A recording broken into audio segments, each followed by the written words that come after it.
It's June of 2026, and we are just about wrapping up the commencement and graduation season here in the United States. As most years, these universities have invited dignitaries from the field of media, from big tech, from corporates to address the class of 2026. However, something very, very unique has happened this year in these commencement ceremonies. Many of these dignitaries have been booed. And for what? For just being talking about AI. Children have staged walkouts, children, if you can call them that. Students have basically walked out when we had leaders from the AI industry come and address them. But isn't it strange? If this is the AI first generation, these are people who not just use AI to write, plan, but even sometimes to think. Then why are they choosing to walk out and boo the leaders who are actually bringing this change? And is this change just restricted to academia, or has it landed into the boardrooms and into our marketing tables as well? Well, these are some of the questions that we plan to address in the third season of Open Letter to CMO. This year, conversations are getting sharper, the questions are getting harder, and the truth is definitely getting far and more difficult and more unspoken. Welcome to the third season of Open Letter from CMO. I am Shruti Batra, founder of White Space Thinking. We are a B2B studio based in Austin, and our goal is to make B2B marketing a little less boring. Joining in our first episode in this season is somebody I have known for many years. Of course, I admire him for his illustrious professional journey, and who would not? Having worked with organizations like LinkedIn and then moving on to build unicorns like Car Deco, and now eventually building something from scratch with Peels and Co. Of course, that journey is exceptional. But what I admire him more is for the zeal and the professional and the relationship driven attitude he brings to the table, which he balances with his ever curiosity for automation, AI, technology, and everything new. So here we have somebody who, like I said, I have been looking up to for a long time. Gagan, welcome to our first episode of this season from Open Letter from CMO. Thank you so much. And thank you for the nice introduction. I think sometimes somebody was so kind to me because I'm talking to vendors mostly nowadays. So it's nice to talk to real people. Of course, Gagan. And you definitely had an interesting journey. So, Gagan, before I just bounce upon you with questions, I'll just set the context. So, we will be asking you about three questions. And as our guest, you, of course, you can ask me towards the end a couple of questions as well. And before we wrap up, of course, if you have anything to say and add, we would welcome that. Is that good with you, Gagan? Perfect. So, Gagan, like I said, you've had a very interesting move. Having worked with some of the well known names in the multinational space and in the Indian startup space, you've moved on to now being an entrepreneur on your own and trying to build something that's new, that really matters. What was the trigger and how has the journey been? So I think this is what I really wanted is to become an owner of something, means to start something on your own. When we work across corporates, you follow certain things. You you're the owner of your micro department, but uh, you still feel something is missing. Eventually, like it's been, I think, 19, 18, 19 years. I don't know if I don't start anything now, I might never be able to do it. And with the changing ecosystem, all the introduction of artificial intelligence and all, we know our roles will be redundant in few years. And of course, with the age and the experience, it's important to really put something for others or something for the planet. So that was my driving force, that I've been earning and I've been spending, but now the idea is to give back to the world, to give back to the planet, and do something that create awareness. So it's not about leaving corporate; it's also about starting something which was close to my heart, which is something to do with the planet. We are the privileged one. We have the money, we have the awareness, but not all people, not all 8 billion humans plus the animals are privileged. So it's important to share what we have learned and what changes are you able to do. And I thought so that I can do some change for the betterment. So that was the major Of course, it takes its own journey. It was there in my mind for a few years now, especially after COVID. But yeah, with things getting busy and all. But finally, I took the plunge and started Wheels and Co. Amazing. So glad to hear this particular journey. You mentioned a very interesting point about that the freedom of trying to build something your own versus the boundaries of a corporate. Was that like how important was that as a driving force to start something new, combined with this whole aspect of with the impact that AI and automation is trying to bring on? So, if you see in a nutshell, every day morning you go to office, you come back, right? We all try to find things that's meaningful. Working in a company, any company for that matter, the eventual goal is to get profit for the company, profit for the organization, right? Now, I was in an automobile company. So the more automobile are on road, it's better for the company, right? So, and it's fair because that's how companies operate. But that's something which was misaligned. That's something not what I would want to do, right? So, because again, I've done the journey of earning money, but beyond earning money is what something which was important, right? And with AI being exposed, I could work with AI and give a form and shape to the ideas that we had, me and my partner which had. So yes, and of course, job market, the senior position roles specifically are going down drastically. So everything pushed or came together, I should say, and helped me take this decision. That's very interesting. And so, Gagan, in your journey now, maybe you've seen it all, if I can say that. You've been not just at two, but at the multiple sides of the fence. You've been with a large company, you've sold Martech, you've helped build the unicorn scenario in India, and now you've moved to your own space. From an automation and technology space, what has been like the experience moving from, say, a large company to a startup environment? And what's your process as an entrepreneur to now go ahead and move into when you're trying to specially procure technology or automation for yourself? So, basis my discussion with a lot of people, because since last 7 years, I've been in an Indian company with the friends and colleagues in bigger companies, like LinkedIn, Google, Amazon, and all. They have been very fast to adapt to the technology. They have been given training. They have deep pockets, so they could, get things in place. Instead of one tool, they have access to 4, 5 tools. Instead of taking a ready-made tool, they have created their own tools, right? So that the system can learn. And they are doing at a scale. So they're doing it at a global level. On a negative side, it's helping them to cut costs faster. So, the more people learn AI, the AI is getting the knowledge, and then eventually they won't need the people. It's a harsh reality. So, eventually, the employees are working towards the end of their career in that company, right? Because they are Yeah, teaching AI. Every document is going in the AI, every question is going in the AI. So, the AI is giving the output, but then tomorrow you won't need that questions to go in for the next financial years because the process is there. So they are very fast because they know they will be saving a lot more cost, and the systems are designed in that way. Coming to an Indian company, I think they struggle purely because of the money, right? mm, You need to invest money in the AI tools and system, right? You need to invest few $1 billion if you're a big company, but a few, let's say, 10 crores, 20 crores to start getting things into place. So the need is there, the thought process is there, but the execution is not there in Indian companies or to smaller companies for that matter, right? So they're asking employees to use AI in their regular working and see how it can do a better job, but not paying for that AI tool. Now, if you have been using AI, everything is about tokens, right? How much correct, images can you generate? How many questions can you ask? There are videos on how do you surpass the token system, right? It's all about token.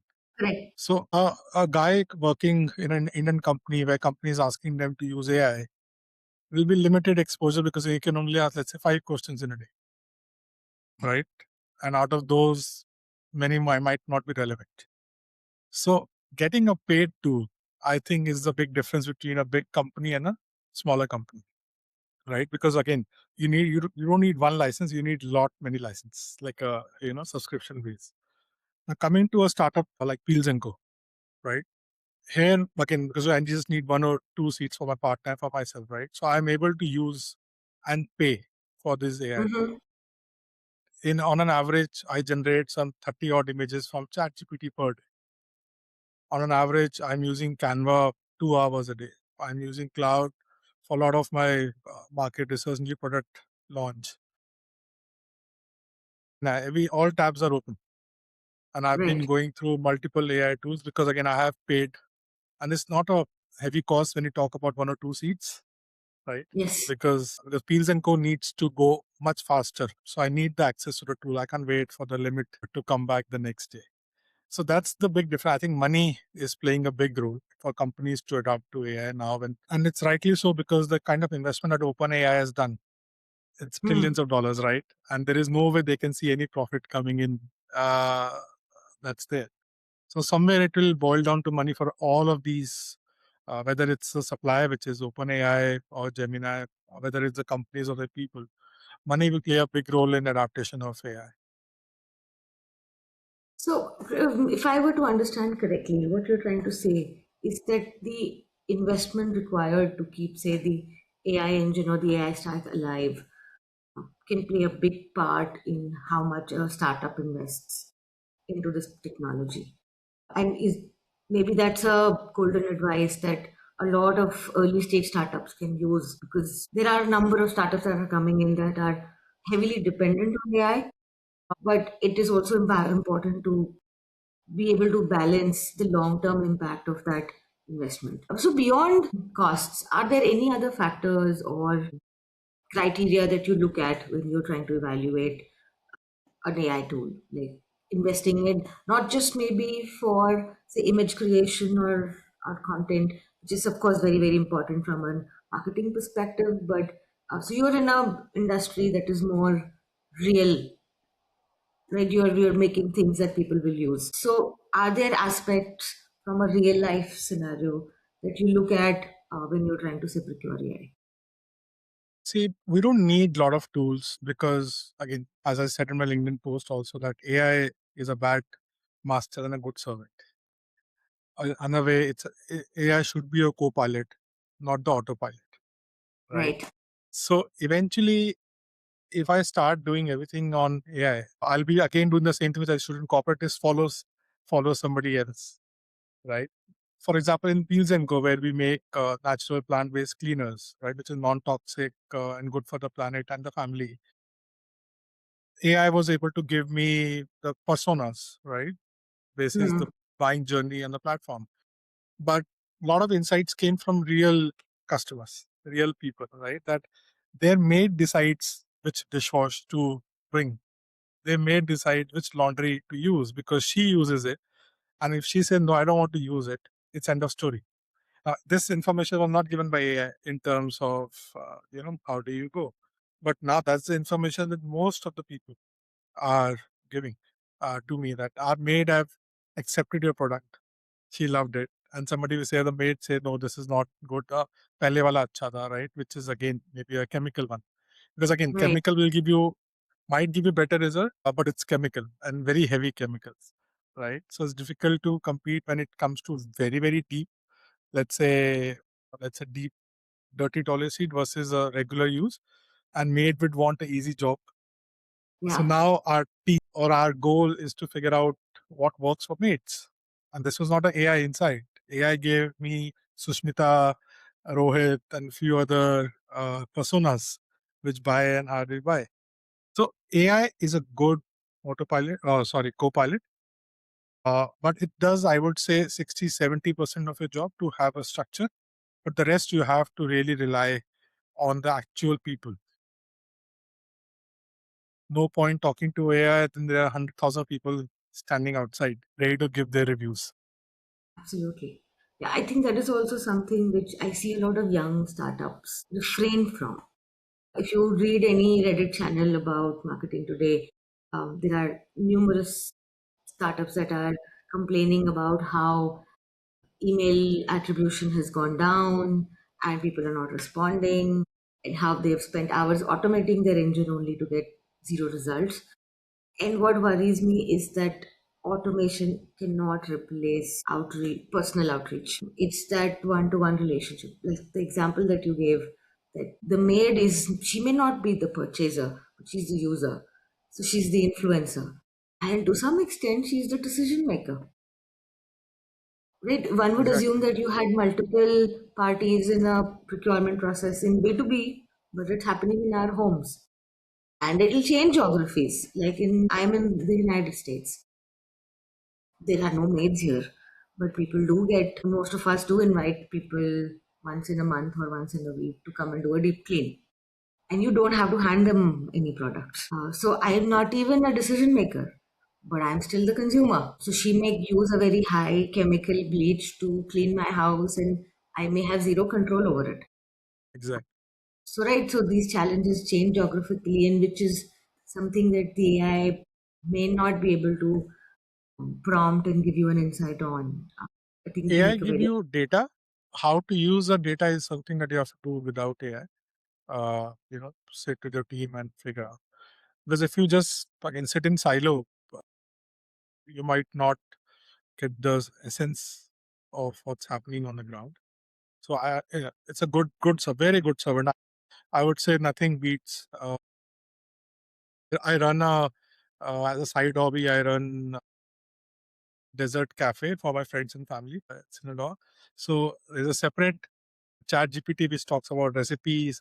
And just today, it was my friend's father's birthday, so I baked a cake and I sent up. And AI, asked me one request: can you share the picture so that I can check if everything has turned out well? And I sent a picture, and they said that based on your past one that you have baked, I think you're getting right. You're getting a good. So from when to a single to a relationship with AI, it just the way it thinks moves. So you have to be very careful that you don't get into the trap of yeah, because AI is trying to be more human and you're trying to be more machine is where yeah.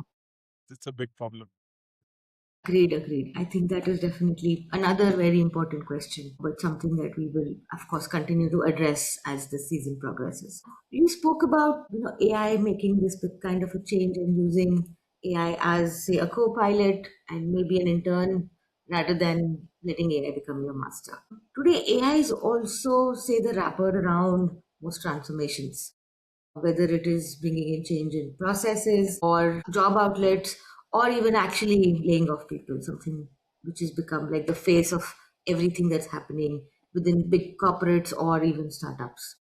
How much of do you think is really AI led transformation, or is it just being given that wrapper and transformation would have happened anyway? So I would say that it's lot of actual AI because by experiencing it in the past few years after see the AI boom happened when the chat GPT was available for everybody to use, which is 2022 just after COVID. Everybody was able to actually use AI, which was there for last 10 years, 10, 12, but for public it was 22. And if you see the transformation in terms of the quality of work, the quality of backend processes, the speed of work has really changed, right? Because the systems are learning much faster. Now, yeah, so it's actually AI, but yeah, let's say in government, uh, any PSUs or in Indian companies, it's a word of AI.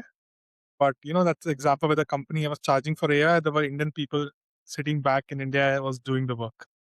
So it's there. So I would say it's in public sector and the smaller Indian companies, it's still more of a just a word or a jargon that yes, we use AI, will you doing this? But yeah, a lot more is happening in the background, which is yeah, which is at the same time quite dangerous and alarming because people are getting redundant. And as we were just talking earlier, that the answer to today's problem is a problem for tomorrow. So we have got the answer how to move things fast, how to unlock things that people or humans would have taken year more. But then it's also started getting a problem that you don't need people. So what do you do with 8 billion people sitting around? Yeah, Right? The kind of job losses happening is crazy. And the strange part is that none of this is moderated. There is no authority. So you can use AI today as deep as you want. Any company can remove 30,000 people in a day and there is nobody to stop you. So AI is getting a lot more control. People are enjoying. It's like a drug. The more you have, the more you want. And eventually there will be side effects, which are Yes. already coming in right now. Across the news, you will see that how AI has been and playing a negative impact. But that's the reality. I think in few years more, we'll see that challenge coming in where people would want to leave AI aside and start using their creativity again. I think what you said is so golden. And if I resonate back from my experience as a marketer, there are so many startup owners who will, after a few months, say, okay, whatever is happening with the marketing team can easily be done with the help of AI. However, it is easier said than done. One, with the prolific use of AI, AI generated content is now very easy to pick. So if your agencies or your internal teams are 100% reliant on AI, your customers can see through it. And then they're like, okay, you don't know me. It's a technology trying to talk to me, and I'm not interested in that conversation. I mean, we saw that with the particular company, the agency had chosen to become really married to AI. And with that marriage, we saw a 30% drop in engagement in the first few weeks itself. So, just to Alarming, 30%. Like, it was like almost like getting into crisis mode. like my current problem is that somebody is telling me that Meta doesn't allow or doesn't push AI content much. So you should create real content. Some other person is saying that, and Meta itself is saying that put more AI content. So images and all are fine, but when it comes to video, I think that's where there's a lot of confusion. That would the AI video work, or do we need the real influencer and people? It's still gray area because I'm still struggling to figure out the performance. Of course, AI is less performing, AI videos and all, and images also. But again, still we're trying to figure out whether it's AI will work better or real videos or real images will work better on the system. So there's a confusion around that as well. Yeah. So my personal experience has been it's like somehow there needs to be a hybrid mode. Just take an image for an example. Today, if you were to make a 100% AI image, like the Ghibli art that had become so popular, it is becomes a trigger. However, if you use AI to see clean up a particular image or enhance it, I think that gets still accepted. I think similar is with content and even with video. We've all seen those videos of medicine being explained with the help of AI. Yeah. Somehow, if you're trying to explain a very complex concept, accepting the fact that you're doing it with AI and keeping that human factor alive, I think it works. But if you're trying to get AI to pretend to be human and get away with it, I think that what triggers.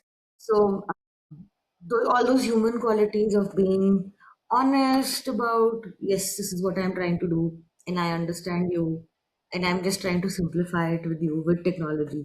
I think if you continue to use that as an approach, like you said, AI works well with that as a partner there.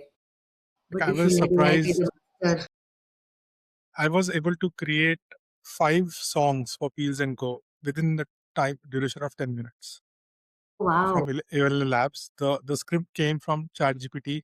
I put that, okay, I want a romantic or a club or a jumpy song. And within 30 seconds, a song came out and it's looked real. Like for a jingle, radio jingle or ad, it looked perfect. And then the words that they were jumbled, you could change the script and rerun the song. And now I have a album on Spotify with Peels and Co, which is for cleaning, and I'm using those music on Instagram ads or the regular ad. But it's just crazy, right? I would have spent I don't know how much to get a jingle out, but now like right. I can do it on my own. And it feels so real because again you can't see it, you can only hear it, and it's I would say 95% real. I was surprised the way it came out. The song, music and song, it's crazy the way things are going. Gagan, that's a very interesting experiment that you're doing. In fact, I think a lot of our users would love to see it. So, would you mind if you share the link of your Instagram channel and where you used your jingles? I'm Sure. sure a lot of people will take inspiration from something like that. It's just And it everything is does paid, manage your so yeah. copyright issues as well. Yeah, I'm yeah, saying indeed. everything is paid, so it takes money. And so, that's what Of I'm saying, that we course. have to use so many tools to get these things out. But again, it's a small cost for a startup because I can't hire 4 different people right now. So it's helping you solve small problems in small different categories as well. And that also brings me to a, a problem that I have been witnessing. That while the innovative minds like yours, who've experimented using an array of channels to bring out something creative, the real creative people still resist adapting AI. But this is a question for another day, another time. This has been a great conversation. We've kind of run out of the quote unquote tokens of our conversation. I could talk to you for hours, but as promised, we will ask you 3 questions, and now you can ask us a question if you have something in mind. So I think relates to the last point which you made, that you have been in this large organization for almost 20 years, advising on transformation. But are people actually transforming?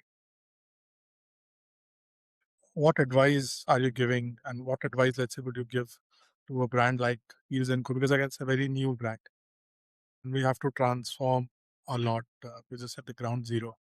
So, based on your experience, is the transformation actually sticking, and what could you guide companies like us?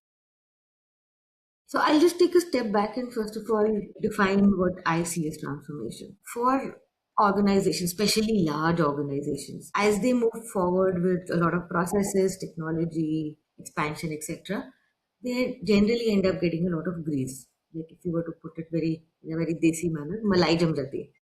And these transformation exercises are somewhere about that cleanup. Try and want to make changes based on the noise that has accumulated, the changes that you're seeing in the market, the customers who want different things at a different cost or channel, etc. So that's what typically triggers a transformation. Now, with the most biggest disruptor in the world, AI, the transformations, of course, like you also mentioned, are more real and more faster.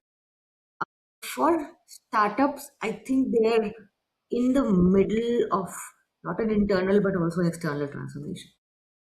We are quickly moving from a time when we needed, say, 20 people to do 20 things to 2 people to do 20 things. And somebody like you, I think, is aware of it and has very quickly adapted to it. I think my advice to most startups is first of all to be aware of the risk of something like this and to identify what not to do. So I'm a marketing expert and I have chosen not to use AI for my taxation or for my finance. I need the expert. I don't know anything about, say, US tax or Indian tax, so I will choose to go to the expert. But I can write. I may not be the most creative person. I don't know video editing, but I know what a good output looks like. So that's where I will use the power of AI for. So my usual advice to like startups is know what you don't want to do with AI and understand the risks. You mentioned that a lot of startups are using AI with their employees, but they want employees to invest into it. It's a different risk.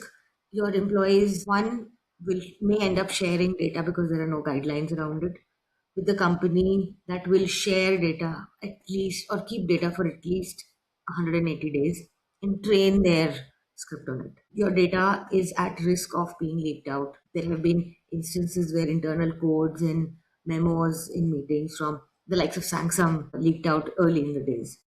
And when there is attrition, that information, that trained AI moves out with the person. Even with BYOD, there are policies. So when you're bringing your own AI and there are no policies around it, there are no regulations around it, you're literally giving your internal strategy to that person. So those are kind of risks that I typically suggest my customers to be wary of. Yes, AI can be expensive, but losing your data is a bigger expense. Imagine giving your internal strategy to your competition. So that's what you risk. Imagine your pipeline being exposed to the world, your revenue margins being made public. That's not something that you want. I'm not even talking about sensitive data, but this is like really baseline data that can easily flow down. So yeah, that's what my experience has been.